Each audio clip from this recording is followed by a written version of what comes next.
Você, o que achou do formato do debate, dos enfrentamentos, dos temas levados ao púlpito? O que você destaca? Mas, de forma geral, Adriana, eu acho que a gente vai debater vários pontos e momentos do debate aqui ao longo do Jornal da Manhã, mas, de forma geral, eu acho que não houve um vencedor claro.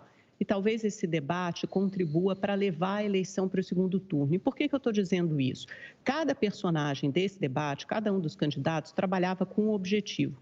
E eu tendo a dizer que as duas que se saíram melhor foram justamente as candidatas mulheres, tanto a Simone Tebet quanto a Soraya. A Simone tem tido uma atuação muito boa em todos os debates dos quais tem participado e dessa vez não foi diferente. Ela manteve uma posição firme, serena, sempre com respostas contundentes e no tom propositivo, e ela não se acovarda quando é confrontada por homens, como numa altercação, por exemplo, com o presidente Bolsonaro. Ela foi instada a responder sobre Celso Daniel e ela o chamou de covarde, dizendo que ele deveria fazer essa pergunta para o presidente Lula e ela não seria usada como escada. A Soraya Tronic também tem bons momentos, embora seja menos firme e propositiva do que a Simone Tebet, ela, por outro lado, consegue sair com boas respostas, né? Como no momento em que ela falou padre, candidato, e isso acaba viralizando e vira meme. Então, eu tendo a achar que essas duas foram as duas candidatas que saíram melhor no debate.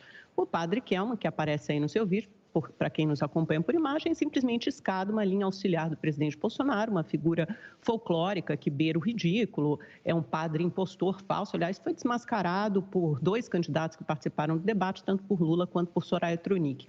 O Dávila também serviu de escada para o Bolsonaro, fez dobradinha com ele em alguns momentos, foi escolhido por Bolsonaro na única chance, no único momento do debate em que Bolsonaro poderia ter escolhido antagonizar diretamente com Lula, em vez de antagonizar com Lula, ele ficou até com um pouco a pecha de covarde por isso, escolheu Luiz Felipe Dávila para responder a sua pergunta.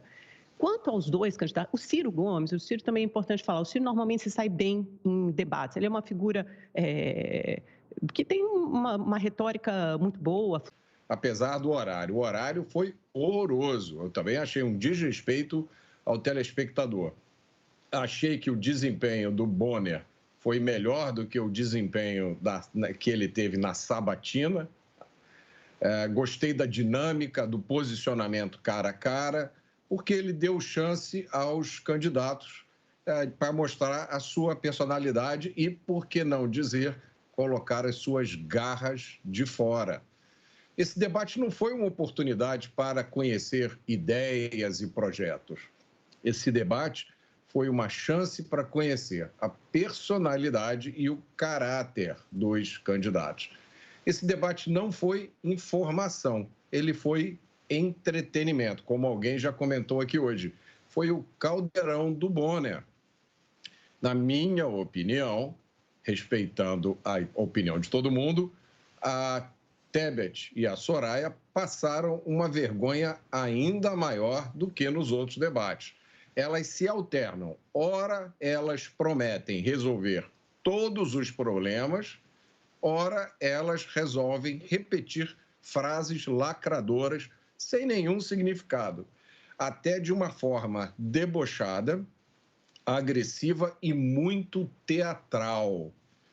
Tem aí, já foi mencionado, a história dos 131 milhões de órfãos da Soraya. Devem ser aqueles órfãos dos quais o Lula falava lá atrás, nas outras campanhas, que ele mesmo confessou que não tinha nenhuma ideia de onde vinha esse número. Deve ser aqueles órfãos corrigidos pela inflação. Na soma geral, essa dupla, Tebet e Soraya, elas são um poço de fantasia e contradições. É uma pena, é um desperdício histórico de uma oportunidade para elas.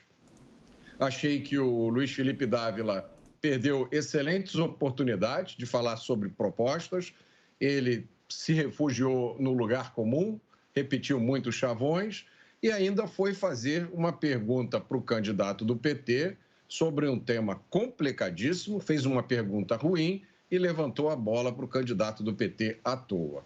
Achei que o Ciro estava mais pálido nesse debate. Eu não sei se foi resultado de nervosismo ou se foi uma estratégia deliberada para já começar a construir pontes futuras. O centro do debate, como não podia deixar de ser, foi entre o presidente Bolsonaro e o candidato do PT. Essa era a discussão. O que importava, esse era o enfrentamento que todo mundo queria ver.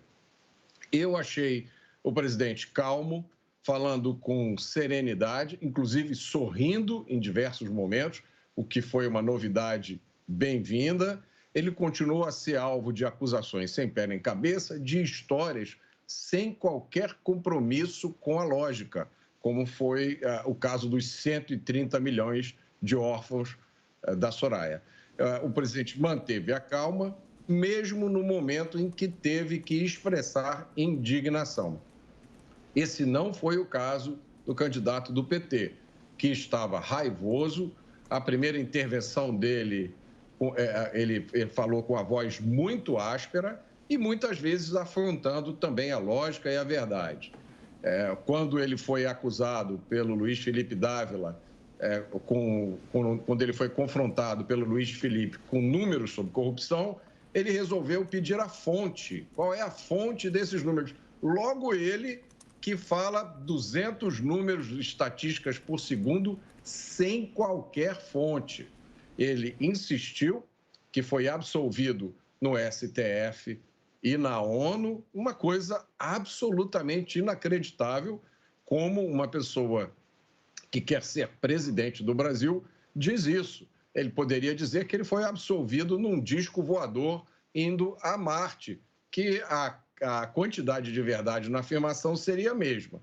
Ele insistiu na história, mais uma história, de que o presidente Bolsonaro colocou 100 anos de sigilo, e nesse momento ele me lembrou aquele romance 100 anos de solidão. É um romance muito bom do Gabriel Garcia Marques, quem não leu ainda eu recomendo. E nesse romance tem uma coisa curiosa, eu achei ruim. Tem vários personagens que têm o mesmo nome, é uma história de uma família e nas gerações seguintes elas repetem o nome de personagens da geração anterior. Então é muito difícil você conseguir saber quem é quem. O livro é bom, mas chega um momento do livro que você está perdido. É o sentimento que eu tive escutando ontem as coisas que o candidato do PT dizia.